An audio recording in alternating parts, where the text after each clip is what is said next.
আসসালামু আলাইকুম বন্ধুরা, কেমন আছেন আপনারা সবাই? আজকে নতুন একটা ভিডিও আনলাম আপনাদের জন্য।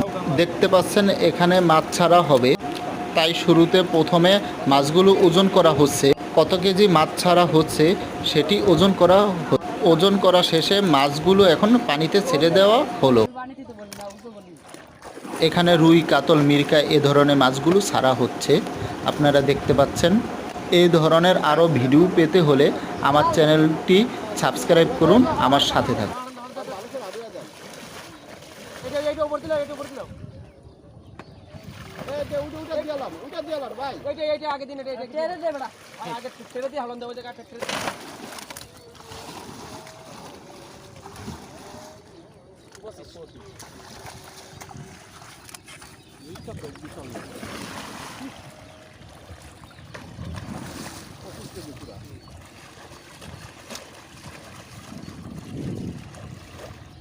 এরা যে মাছ ছাড়বেন না সেই সময় মাছ বিক্রি করতে পারবেন।